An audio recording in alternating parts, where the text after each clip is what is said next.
red emergency lights pulsed in rhythmic alarm across the Galactic Defense Command Center. It wasn't just routine drills or minor border skirmishes. This felt different, tense, wrong. Lieutenant Raza Nexel stood at her post, a knot of nerves tightening beneath her scaled skin. Her 6 tentacles moved in a blur over the quantum interface as columns of unreadable data flashed across the monitors. Her compound eyes flicked from one stream to the next, trying to make sense of the growing pile of anomalies pouring in from the outer defensive grid. Her breath caught when she spotted the pattern, if it even was one. But whatever it wasn't natural. It wasn't a glitch either. Something big was happening. Then the command doors slid open with a sharp hiss. The room instinctively fell quiet as Admiral Kex Voron entered. He moved with the kind of seasoned presence that only 4 decades of war could forge. His crystalline exoskeleton caught the crimson flicker of the alarm lights, painting him like a living mosaic of shattered battlefields and worn victories. He didn't speak right away. He didn't have to. Everyone snapped to attention. "Report," he said, voice like broken glass echoing through steel. Raza stiffened. "Sir, quantum sensor readings are showing dead zones. Grid sectors 7 through 13 have gone completely dark. No signals, no energy readings, no gravity distortions. It's like those parts of space just vanished." Voron narrowed his crystalline eyes. "Dead zones don't move." "That's the thing," Raza said, pulling up the holographic display. The center of the room lit with a detailed projection of the outer grid. The dead zones weren't just sitting still, they were moving, shifting, pulsing with eerie precision as if they were coordinated or controlled. Everyone in the room watched in stunned silence as entire swaths of space blinked in and out like dying embers in the void. The tension grew thick. This wasn't a natural phenomenon.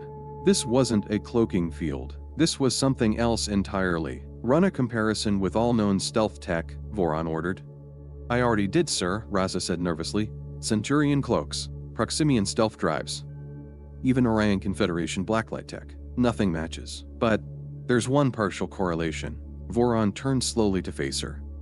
"Spit it out, Lieutenant." Raza hesitated, then said what everyone had whispered about in secret, the movement pattern. "It's consistent with old, unverified sightings of the human warship codenamed the Phantom." For a moment, no one said anything. Even the ever-chatty Commander Pax Thorax, known for his constant stream of calculated probabilities, fell utterly silent. Voron let out a sharp laugh, the sound like grinding crystal. "The Phantom? That bedtime story again? Next, you'll tell me they've weaponized ghosts." "With respect, sir," Thorax cut in, his wings buzzing anxiously, "we've had 16 confirmed sightings this solar cycle. All from credible sources." Voron shook his head.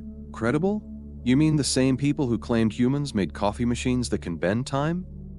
Or the ones who said a human ship flew through a planet like it wasn't there?"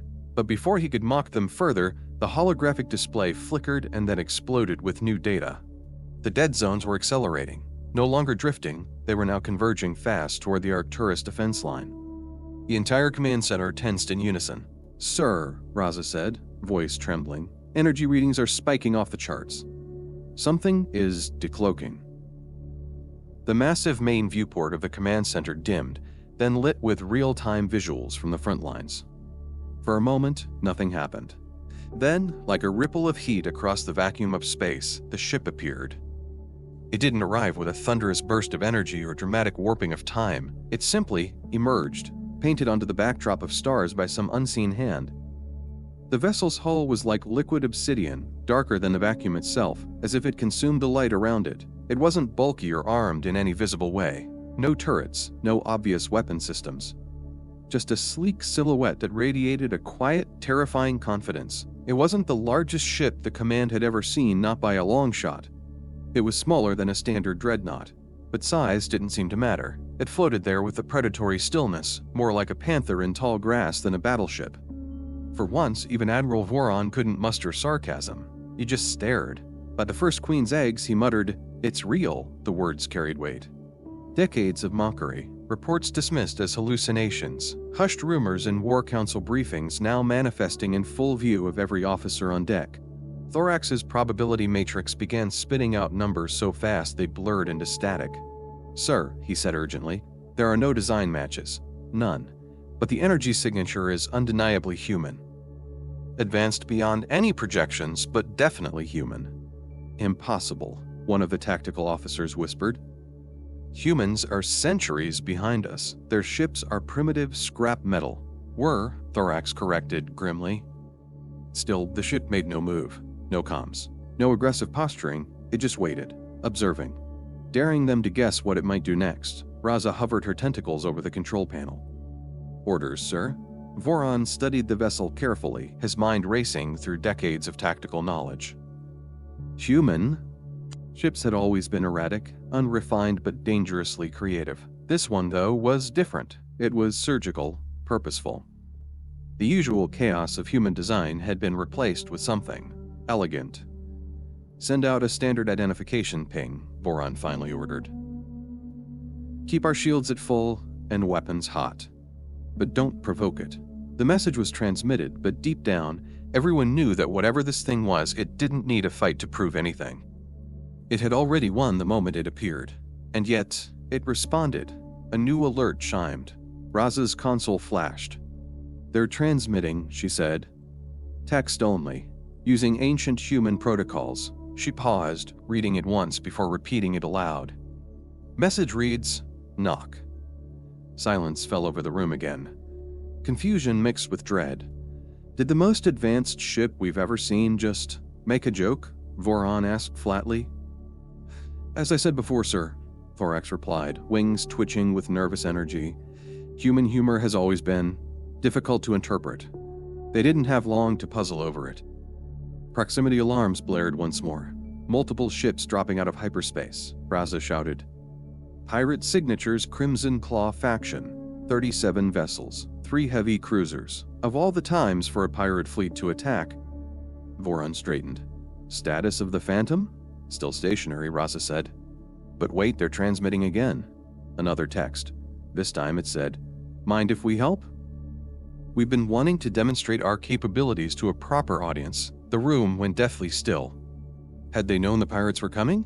Had they planned this? Before Voron could respond, everything changed. The Phantom moved, not with thrusters or flares, not with acceleration or inertia. One moment, it was still. The next, it was among the pirates. Instantaneous, as if it had skipped the act of moving altogether. What followed wasn't combat. It was a clinic. Pirate ships opened fire. Energy blasts and plasma torpedoes filled the space around the Phantom, but not a single shot landed. Every beam passed through it like light through smoke. The Phantom didn't dodge. It didn't need to. It just wasn't there, and yet it was. Sensors failed to analyze it. Energy states couldn't be locked. Quantum signatures spiraled into nonsense. Then it retaliated. No explosions, no fireballs. Just beams of perfect light, untraceable in origin, terrifying in precision. One by one, the pirate ships were disabled. Not destroyed, disabled. Engines died. Weapons disarmed. Life support untouched. A cruiser tried to ram the Phantom. It passed through it. And in return, the Phantom wrapped it in metallic tendrils of light that turned every weapon and engine into art. The pirates were undone in minutes. Then came the final message. Taken care of that for you. Feel free to arrest them at your leisure. Though you might want to hurry, we reprogrammed their food replicators to only serve kale smoothies. Raza blinked. Sir, what is Kyle? Thorax answered, barely able to keep a straight face. A human vegetable, sir. Known for its nutrition and, divisive flavor. Aboard the galactic flagship, Admiral Voron stood in silence. Before him, the most feared pirate fleet in the quadrant hung powerless. The Phantom drifted quietly, its job done. It had said hello with a joke, and followed it up with a demonstration that would change everything the galaxy thought it knew about humanity. This wasn't just a myth come true. It was a reckoning, and it had only just begun. The Crimson Claw pirates were notorious throughout the outer sectors, known for swift strikes, indiscriminate destruction, and a particular fondness for torturing their prisoners. They had long terrorized trade routes and border systems. Few dared to engage them directly. Even fewer survived. But on that day when they emerged from hyperspace with 37 vessels, including 3 heavily armed cruisers, they weren't met with fear or desperation. Not exactly. They were met by something else. Something silent. Something black. Something called The Phantom. Admiral Voron stood in the center of the command bridge aboard the crystalline Dawn, his eyes locked onto the massive viewport ahead. The enemy fleet had arrived just minutes before, emerging in flashes of blue-tinted distortion, and without hesitation, they had begun charging weapons. But they hadn't just targeted the galactic fleet. They had targeted the Phantom too. "Status on the human ship?" Voron asked, his crystalline fingers tapping the edge of the command console. Still holding position, Admiral Lieutenant Raza Nexel replied. Her voice was calm, but her tentacles twitched with restrained anxiety. No change in posture, no communication, just waiting. Then, without warning, another message blinked onto the screen. "Mind if we help? We've been wanting to demonstrate our capabilities to a proper audience." Everyone on the bridge froze. Did they know the pirates were coming? Commander Pax Thorax whispered, his wings flicking with nervous energy. Voron didn't answer. He didn't have to.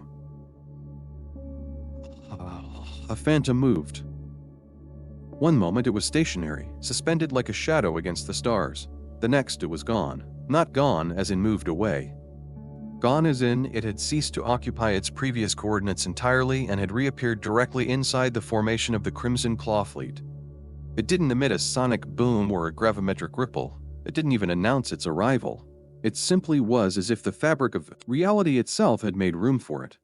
"By the First Queen," Raza muttered, her voice barely above a whisper. The legends didn't even come close. The pirate vessels reacted quickly, their targeting systems locked onto the Phantom, and a barrage of energy weapons lit up the void. Green and orange beams surged forward in waves, followed by lances of plasma and kinetic warheads, but they all passed through, literally through. Like trying to swat fog with a sword? Every projectile and pulse of energy simply phased through the Phantom's hull as if it wasn't there. Some of the shots even exited the other side without distortion, as though the ship had no physical mass at all. It didn't dodge. It didn't deflect. It didn't shield. It simply ignored physics. Analysis, Voron barked. Thorax's matrix display was a blur of conflicting data. I can't get a consistent reading. The ship appears to exist in multiple quantum states. It's simultaneously tangible and intangible, solid and not. It's as if they've weaponized quantum uncertainty. Voron's exoskeletal frame stiffened.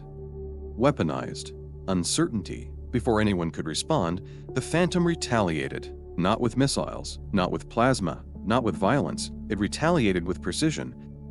Beams of white-blue light so perfect and focused they didn't even shimmer shot out from invisible apertures along the Phantom's hull. They weren't loud. They didn't explode. They simply touched the pirate vessels. And then, everything stopped. Engines died mid-cycle. Plasma batteries fell silent. Propulsion cores sputtered and went dark. Not a single hull breach. Not one casualty. Just silence. "Sir," Raza said, eyes wide, "they're disabling the pirate ships, one by one. Total systems failure. But life support remains fully operational on all vessels." "Not possible," a junior officer whispered. "Oh, it's possible," Thorax muttered. "Just not for us." A pirate cruiser, 3 times the size of the Phantom, lurched forward, seemingly trying to ram it. As it accelerated, a wake of heat and distortion trailed behind it. The maneuver was desperate, clumsy, predictable, and entirely futile. The Phantom did not move. The cruiser hit full speed and passed through the Phantom's hull as though it were a projection. It should have triggered collision alerts, proximity warnings, structural alarms. But it didn't. The cruiser emerged intact and confused. Then the Phantom responded again. Tendrils of silver light fluid, yet razor sharp, snaked out from its hull and touched the cruiser in a gentle but final gesture. Within seconds, the weapons arrays on the pirate ship twisted into abstract sculptures. Engines collapsed in on themselves in what looked like metallic origami. The command bridge of the pirate cruiser lost all power, save for soft interior lighting and a still-functioning cafeteria replicator. "They're not just disabling them," Thorax said, jaw tight. "They're humiliating them." On purpose. The pirate ships began drifting, helpless, disarmed, and fully conscious of their utter inferiority. Every pirate, every captain, every crew member, they all knew. Within just 5 minutes, the Crimson Claw Fleet infamous raiders, feared by countless systems, had been rendered into floating wrecks. No blood, no death, No damage to their bodies, only the kind of damage that hit deeper, the kind that wounded pride. The kind that left scars you didn't show in a medical report.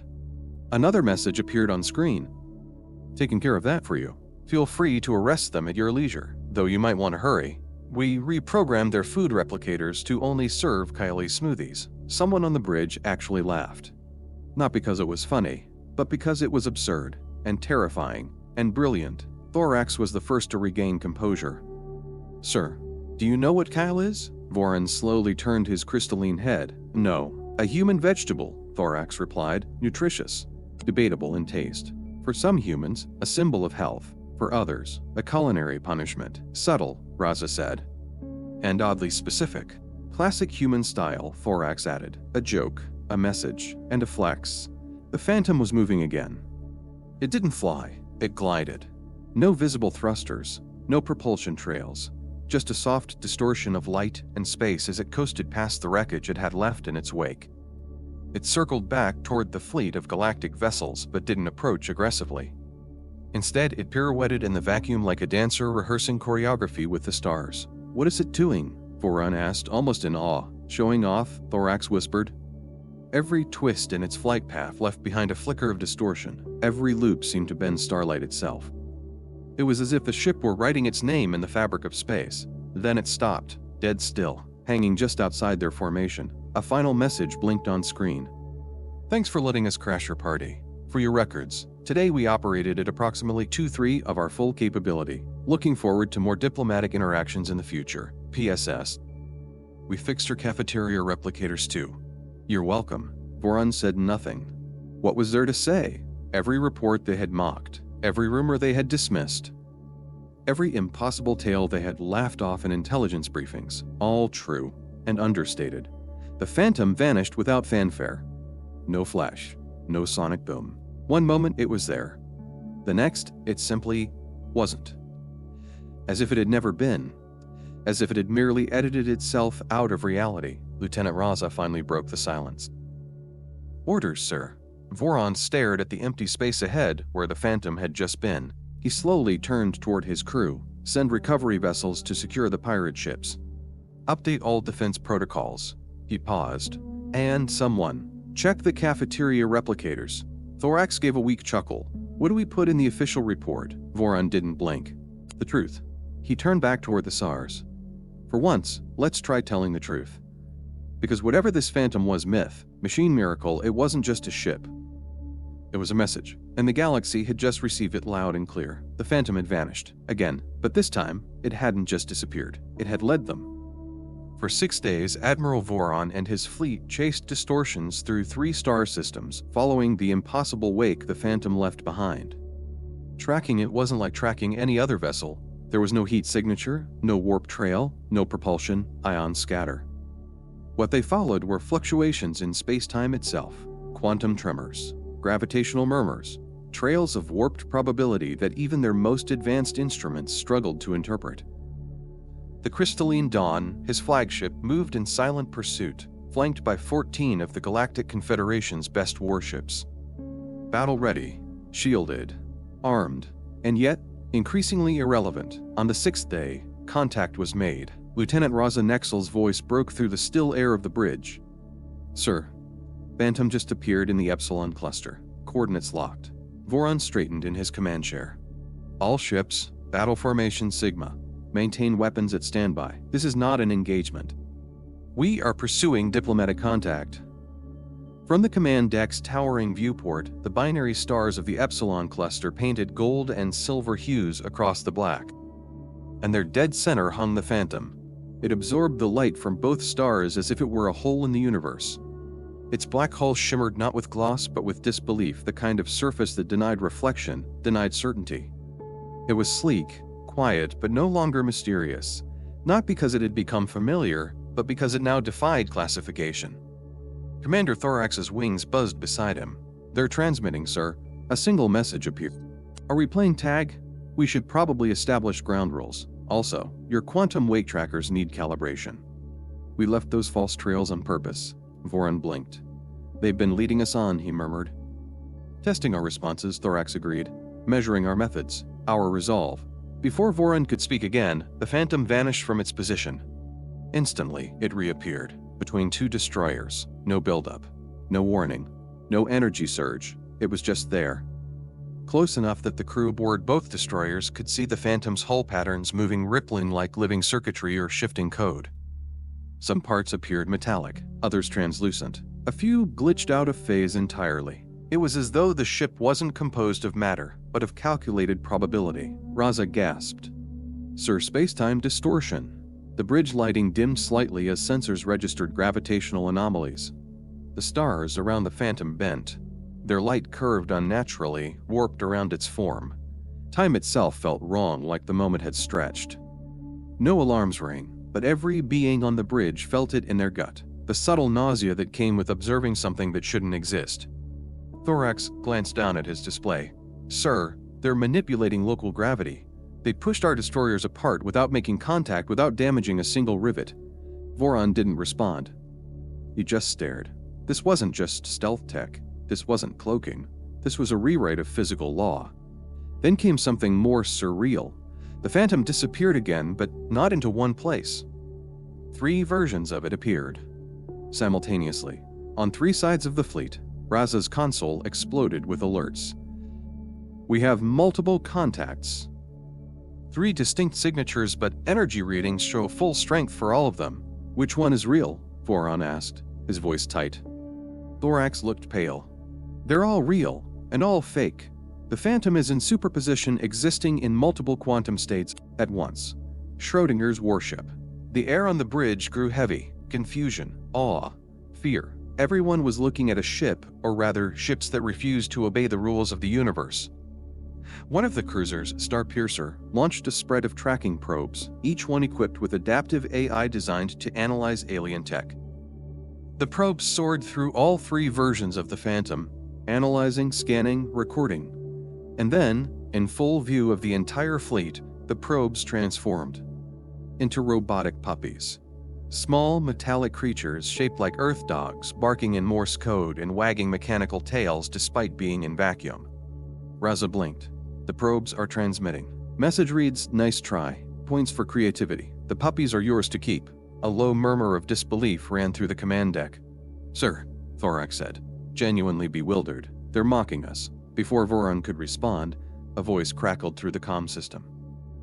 Captain Mia Vex of the Nightblade, stern and always formal, spoke. "Admiral, energy spikes from all 3 Phantoms, unprecedented levels." Voron turned sharply.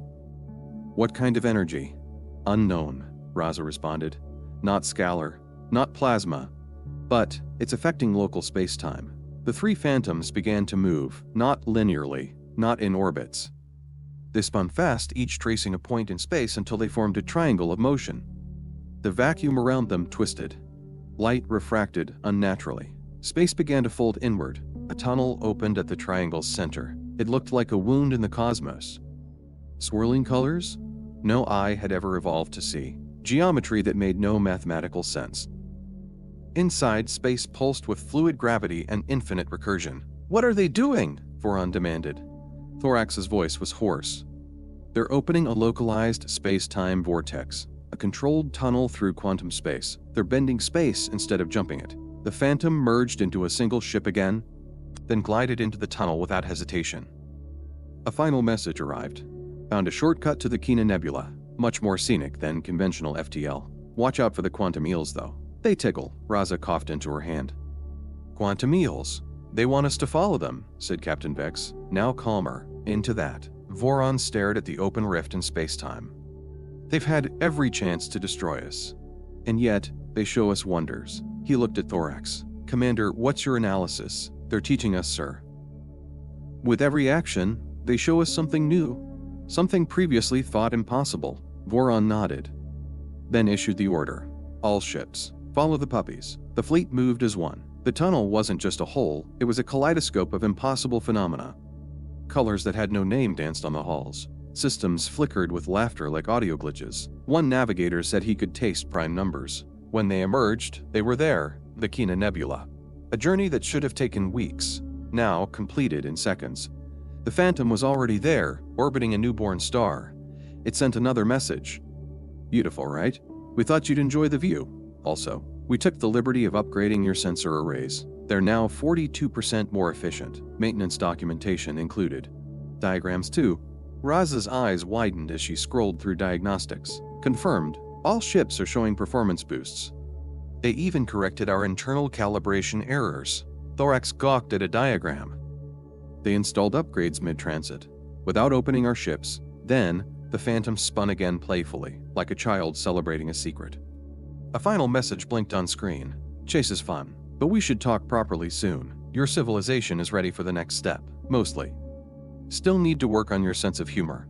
And your coffee. Seriously, what you serve in your cafeterias is a crime against caffeine. Everyone on the bridge laughed, even Voron. Raza, he said, finally exhaling. Status of the Phantom. Quantum fluctuations building again, she replied. Voron smiled grimly. They're about to disappear again. Another message appeared just before the ship twisted out of sight. Right you are. Gold star for the Admiral. Before we go check your databanks, left a small gift. A hint about quantum tunneling tech. Consider it a graduation present. Class dismissed. And then, like a trick of the mind, the Phantom twisted into a shape that wasn't geometrically possible, folded inward, and was gone. Gone without drama. Gone without sound. Gone like a memory that never was. For several moments, the fleet drifted in silence. Then Admiral Voron, still standing in his command chair, looked at his officers. Check the data, he said softly. Find the gift. Thorax and Raza were already moving.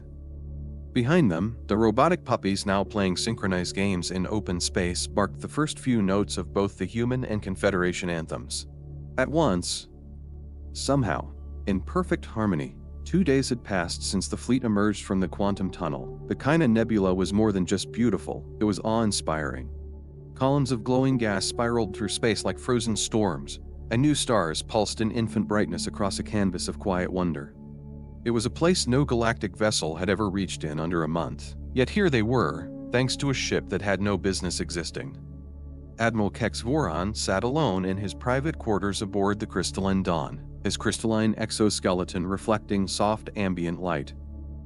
Before him, a holographic display hovered code, schematics, and fragments of a gift left behind by the ship the galaxy knew only as the Phantom. But now, that mystery was unraveling. The gift wasn't just a hint, it was a trailhead. Commander Thorax and Lieutenant Raza Nexel had spent hours decoding it. What they found made no conventional sense. The principles suggested in the file weren't just beyond their tech level. They required a complete philosophical shift in how they understood matter, probability, and even causality itself. It's like they rewrote the rules of reality, Thorax had said. No, Raza had whispered, tentacles curling. They learned how to stop resisting it. Before Voron could dive deeper, a chime echoed in his chamber, an alert from the bridge. An incoming transmission. Not a message, a presence. The display flickered, then stabilized. Lines of text scrolled across the screen. Ready for the final lesson, Admiral? Voron rose from his seat. Can we trace the signal? He asked, already suspecting the answer. No need, Raza's voice crackled over the comm. Sir, it's them. The Phantom just materialized outside our viewport. The screen shifted, and there it was. The Phantom, suspended in orbit near a glowing star, its obsidian hull absorbing light like a black hole with intent. But this time, something was different. Its hull shimmered with fluctuating layers, edges folding in on themselves, glowing runes moving like stardust over liquid armor. Then, for the first time, a face appeared on the screen. Not an alien, not a simulation, but a human. A woman seated in a captain's chair made of glowing energy threads that flowed around her like sunlight through water. Her features were unmistakably Terran dark eyes, black hair tied back in a loose braid, a steady gaze that spoke of clarity honed by centuries of evolution, and perhaps something more. Greetings, Admiral Voron, she said, her voice warm but firm. I am Captain Maya Chen of the U.S. Shinger, though you've known us as the Phantom. The room around Voron grew cold despite the stable temperature. It wasn't fear, it was realization crashing into him like a collapsing star. The ship had a name, a human name, and a human captain. Finally, he spoke. So, it's real. And you've had a name all along. Maya smiled. The name changes, actually. Or more accurately, the ship exists in quantum flux. Every possible version of itself exists until we collapse the wave function. Thorax, now patched in from the lab, muttered in disbelief. You collapse the probability wave at will? A ship that is simultaneously all ships. Exactly, Maya said, nodding. The Shinger is the physical embodiment of quantum probability. We don't fight uncertainty. We ride it. Voron narrowed his eyes. And the games, the disappearing, the jokes, You wouldn't have believed us otherwise. Your civilization learns best through experience.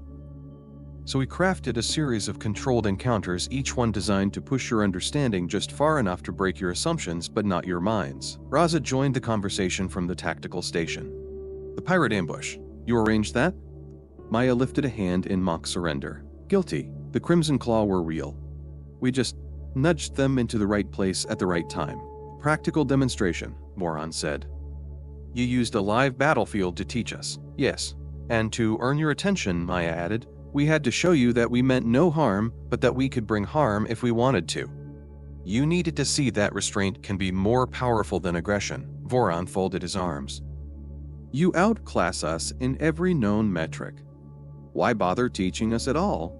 The captain's tone shifted, becoming solemn. Because we remember what it was like to be where you are now, standing on the edge of impossible discovery. We had our own first contact. Some were peaceful, others were catastrophic.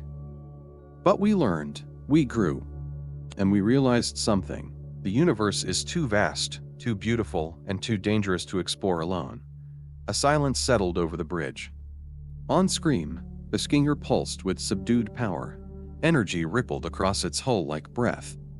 We don't want to dominate, Maya continued. We want to share, to collaborate, and yes, to have a little fun while doing it. Thorax's wings buzzed again. The quantum tunnel.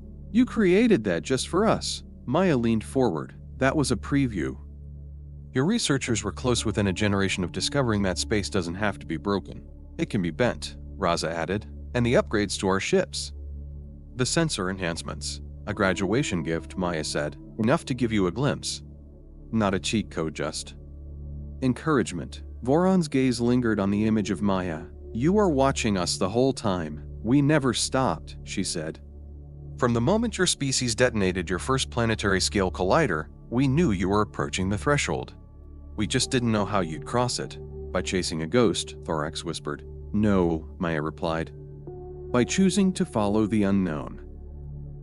The ship behind her began to shift again, parts of it fading into transparency, revealing internal structures that didn't obey standard geometry. Machinery existed across multiple dimensional layers, folding in and out of visibility. Mathematical symbols pulsed like code come to life. Some looked like diagrams, others like music scores rendered in light. It's beautiful, Raza murmured. Terrifying, but beautiful. Maya nodded. Quantum integration changed everything for us. We stopped building tools that fought against the universe, and started building ones that sang with it. And your obsession with coffee? Voron asked, eyebrow raised. Maya laughed a genuine musical laugh. Some constants are universal, but coffee is one of them. At that moment, a quantum distortion shimmered into existence near Voron's desk. With a soft pulse, it left behind a steaming mug. Raza's eyes widened. Is that Earth coffee? Roasted this morning, Maya said. Straight from Colombia. You're welcome. Voron stepped closer, picked up the cup, and took a slow sip. He paused. That's disturbingly good. Maya grinned. Told you. Then her tone turned serious once more. Admiral, your civilization stands on the brink of a new era. The data we gave you is just the beginning. We are not here to govern you. We're here to guide if you're willing. There is so much more. So many things out there that would astound and others that would annihilate without pause. You're not ready to face them alone. Thorax's voice lowered. Why us? Why now? Maya turned slightly in her seat, the light around her reflecting like waves on water. Because you're not afraid to ask questions. Because you chase myths. Because you believe that ghosts can teach you something. Voron looked up. You're offering partnership. We're offering friendship, Maya replied softly, and a promise. That even in a cold, chaotic universe, there are those who choose curiosity over conquest. Who choose playfulness over paranoia. Who still believe that progress and kindness can coexist. The bridge fell quiet again. No one moved. The Shinger glowed gently. No threat, no pressure, just an invitation. Then Maya added, "Also, we should probably talk about the robotic puppies. They weren't meant to stay permanent, but I hear your crews have grown attached." "They've become unofficial mascots," Thorax admitted, smiling despite himself. "And surprisingly helpful for quantum fluctuation detection. Keep them," Maya said. "Let them remind you that the biggest ideas sometimes come wrapped in strange packages." Outside the viewport, the ship began to shimmer, not disappearing, but shifting. Changing its state. Opening. A final message appeared on screen. "Would you like a proper tour? We'll keep the quantum math to a minimum. No promises about the puppies, though they've taken a liking to you." Voron turned to his officers, then back to the screen. "I believe, Captain Shen," he said, standing tall. "We would be fools to refuse." Maya's smile returned. "Then let's begin." The Shinger extended a bridge of soft light toward the fleet, and for the first time, the galaxy's most mysterious warship stopped being a myth and became a doorway. A doorway to the future. The light bridge extended like a thread of woven starlight, an impossible arc of energy stretching from the Phantom, now known as the U.S. Shinger, to the crystalline dawn. Admiral Voron stood at the edge of the bridge's manifestation bay, staring out through the reinforced viewport. On the far side of the expanse floated the human ship, quiet and elegant, no longer the dark myth whispered in war rooms and dismissed in military briefings. It was real, tangible, and now terrifying in its restraint, rather than its aggression. The doorway to the Sphinger pulsed softly, not with urgency, but with invitation. Inside Voron's quarters, Commander Thorax and Lieutenant Raza Nexel stood flanking a glowing projection. It displayed the last message from Captain Maya Chen, the ship's human commander. "Consider the data we left behind a graduation gift. Not a weapon, not a shortcut, a new way of thinking. It won't build your next fleet, but it might build your future."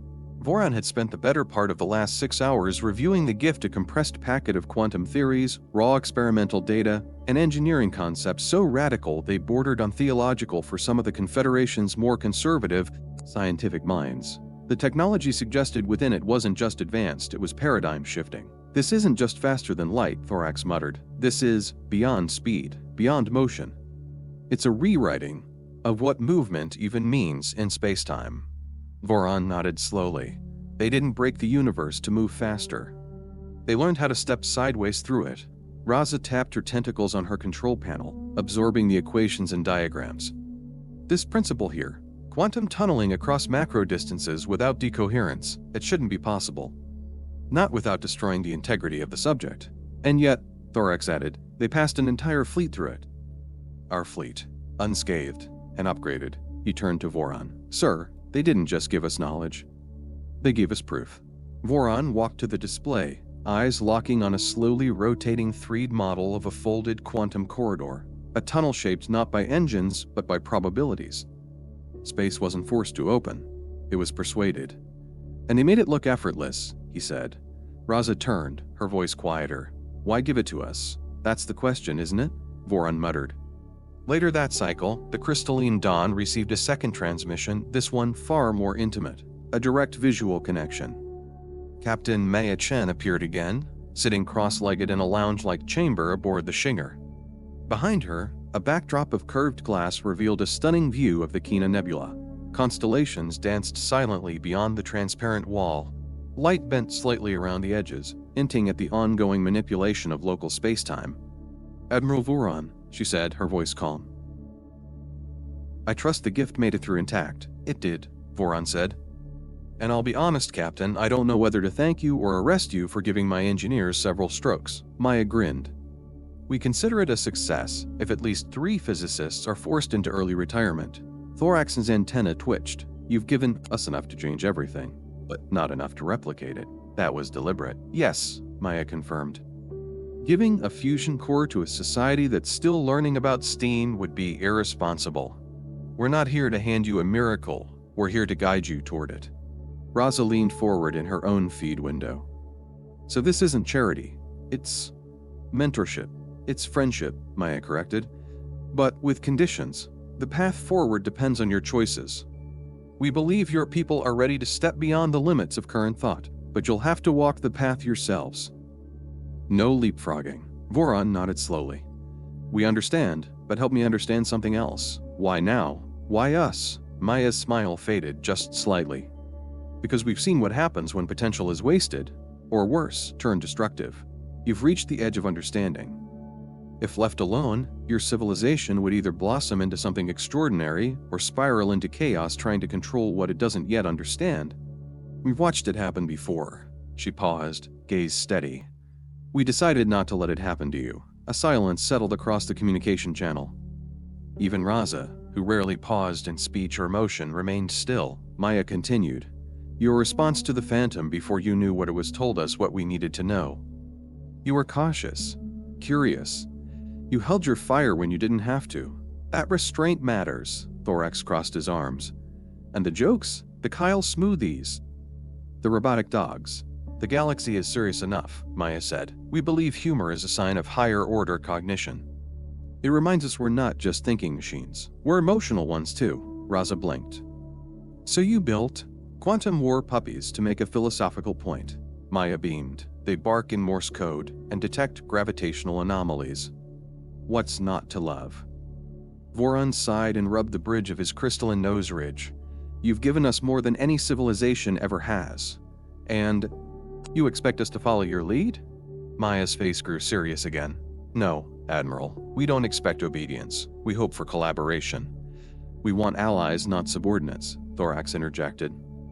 You used the word graduation. From what, exactly? From isolation, Maya said simply. From fear. From the illusion that you're alone in the dark. The statement hit deeper than Voron expected, because it was true. For centuries, their kind had operated on the assumption that survival meant power, and power meant dominance. That any contact with outside civilizations would result in either conquest or assimilation. But here, hovering before them, was a vessel that had done neither. A ship that could have destroyed them in seconds. But instead, had taught them to think differently. Is that what you believe? Voron asked. That we're ready to leave isolation behind. I believe you're at the door, Maya said, and I believe you have the courage to open it. The display behind her shifted. Schematics of the quantum tunnel spun slowly annotated, marked with symbols in human standard, but now accompanied by translations in galactic script. You'll need a few decades to understand this fully, Maya said. But once you do, we'll be waiting. Raza tilted her head. Waiting where? Maya leaned back. Everywhere. That night, the senior staff of the Crystalline Dawn gathered in the observation dome. A wide, curved ceiling gave them an unobstructed view of the stars above. The robotic puppies had found a way into the dome, chasing each other in slow tumbling arcs, wagging metal tails and occasionally emitting diagnostic pings that sounded like playful yips. Voron stood beside the viewport, a fresh mug of human coffee in hand. Behind him, a dozen officers murmured over diagrams, over probabilities, over what this all meant. Thorax approached, wings folded. I've been thinking, Admiral. That's dangerous, Voron said with a smirk. Thorax ignored the joke. The Shinger didn't just share tech. They shared a philosophy. That exploration doesn't have to be conquest. That intelligence can be paired with play. That power doesn't have to equal fear. Voron nodded. It's unsettling, but liberating. And the implications for engineering alone. We're not ready, Voron said, cutting him off. Not yet, but we could be. Raza drifted over, holding a datapad. Sir, we've confirmed it. They upgraded our core systems without breaching our hulls. Left behind maintenance logs in 9 languages. Each with animated walkthroughs. Some of them are narrated by cartoons. Voron blinked. Cartoons? Raza nodded. One of them is a talking coffee bean.